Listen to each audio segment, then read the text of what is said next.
Sudut adalah suatu daerah yang dibentuk oleh perpotongan dua buah sinar garis yang berpotongan tepat di satu titik.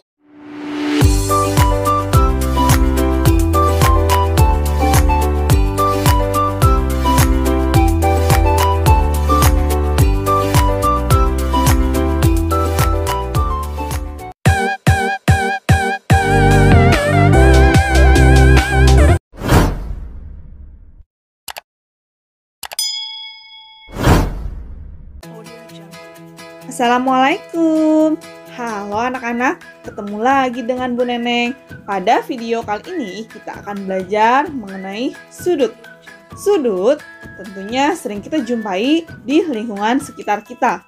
Kalau kita amati benda-benda yang ada di sekitar kita seperti rumah ini terdapat sudut ya.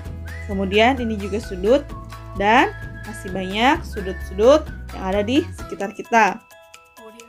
Sekarang, yuk kita pelajari apa itu sudut.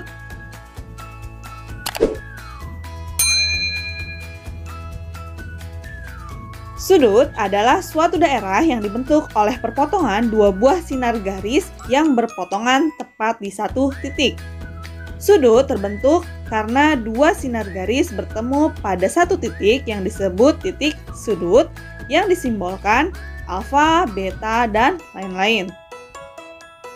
Satuan sudut dinyatakan dalam dua jenis, yaitu radian dan derajat.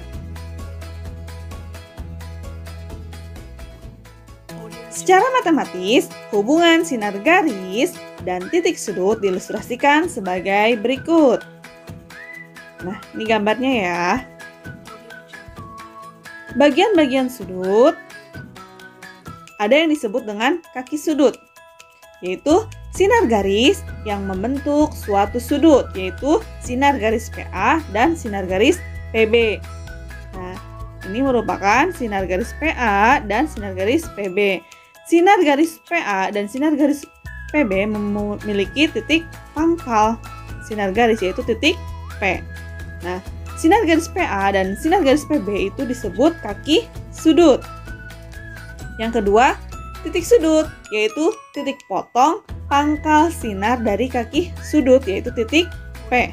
Nah, ini merupakan titik sudut atau titik pangkal dua buah sinar garis yang memiliki titik pangkal yang sama atau berpotongan di satu titik. Selanjutnya, untuk penamaan sudut.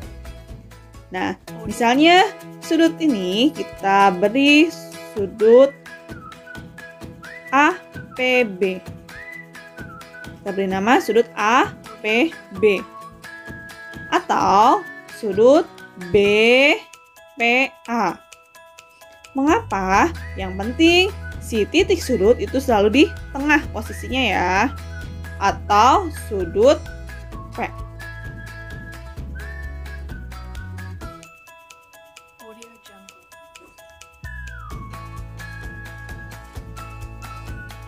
Nah, selanjutnya, besar sudut yang dibentuk oleh jarum jam. Perlu kalian ketahui bahwa satu putaran penuh itu sama dengan 12 jam. Besar sudut satu putaran penuh adalah 360 derajat. Nah, maka 360 derajat dibagi 12 itu sama dengan 30 derajat. Maka setiap pergeseran 1 jam sama dengan 30 derajat. Nah, berarti kalau misalnya pada pukul 1.00 seperti ini membentuk sudut 30 derajat.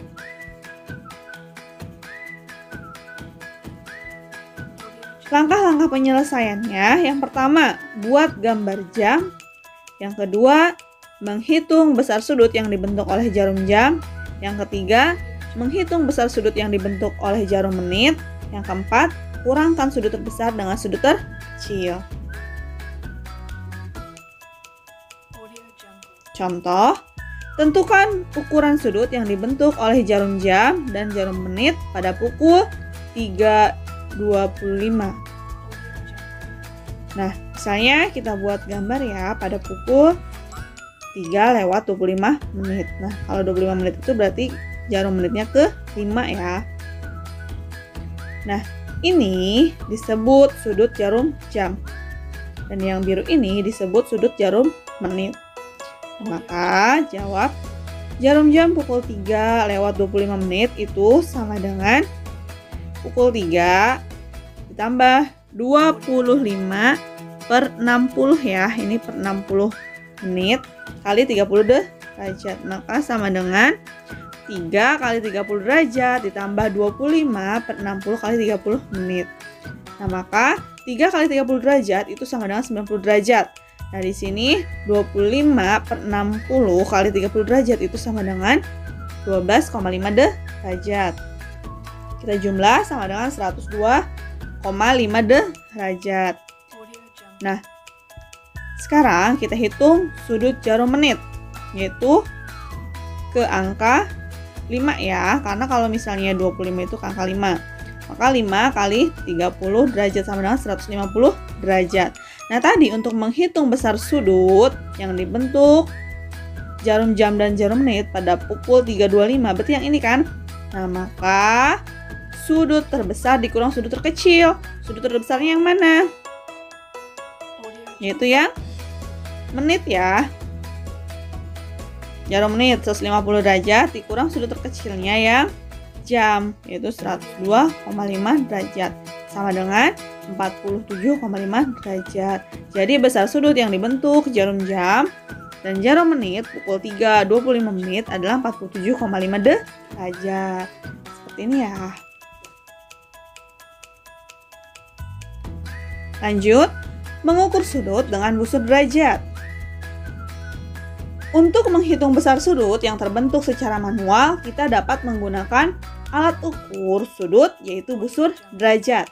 Alat tersebut dapat membantu mengukur suatu sudut yang sudah terbentuk dan membentuk besar sudut yang akan digambar.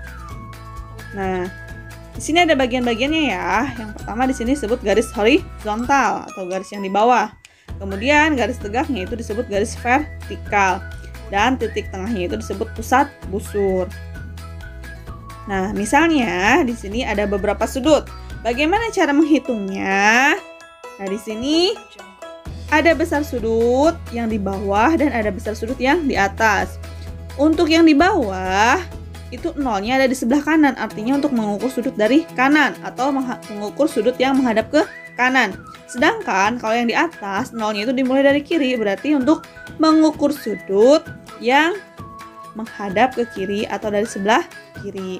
Nah, sekarang coba kita hitung satu-satu ya. Di sini ada sudut APB. Nah, sudut APB berarti sudut yang ini ya. Sudut APB.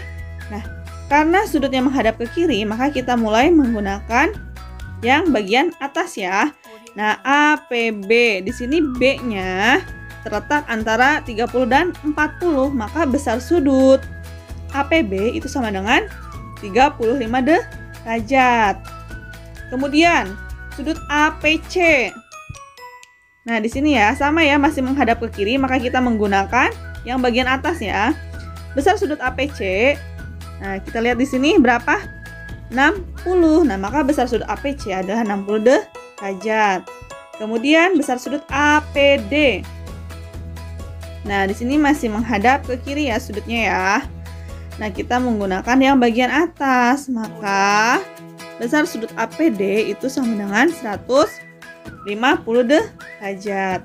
Kemudian KPD, besar sudut KPD, KPD. Nah, maka besar sudut di sini karena menghadap ke kanan, kita menggunakan yang bagian bawah ya.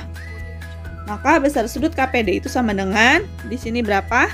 30 derajat. Selanjutnya, besar sudut KPC ya. Besar sudut KPC sama ya, kita menghitungnya dari kanan, berarti kita menggunakan yang bagian bawah. Maka besar sudut KPC itu sama dengan 120 derajat.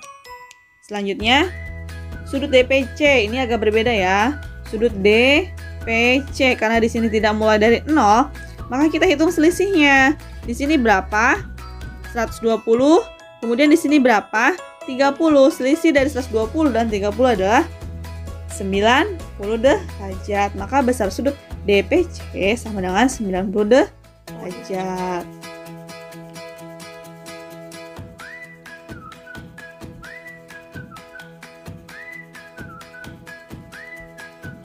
Selanjutnya, jenis-jenis sudut.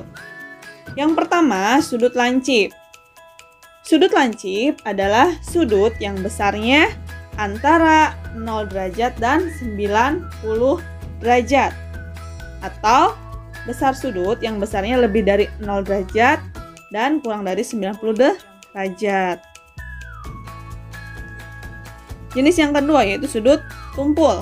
Sudut tumpul besarnya itu adalah antara 90 derajat dan 180 derajat, atau sudut tumpul adalah sudut yang besarnya lebih dari 90 kurang dari 180 derajat. Contohnya misalnya 120 derajat, itu termasuk sudut tumpul. Kemudian jenis sudut yang ketiga yaitu sudut siku-siku. Sudut siku-siku itu besarnya 90 derajat atau sudut yang tegak lurus ya. Jenis sudut yang keempat yaitu sudut lurus. Sudut lurus itu besarnya 180 derajat. Yang kelima, sudut refleks. Besarnya antara 180 dan 360 derajat. Jadi sudut refleks adalah sudut yang besarnya lebih dari 180 kurang dari 360 derajat. Contohnya seperti ini ya pada gambar. Nah, besar sudut refleks misalnya contohnya itu 270 derajat. 270 derajat itu termasuk sudut refleks karena lebih dari 180 kurang dari 360 derajat. Atau misalnya sudut 200 derajat. Nah, itu termasuk sudut refleks ya karena besarnya lebih dari 180 derajat kurang dari 360 derajat. Nah, itulah tadi materi mengenai sudut. Mudah-mudahan apa yang sudah Ibu jelaskan dapat kalian pahami. Terima kasih. Wassalamualaikum warahmatullahi wabarakatuh.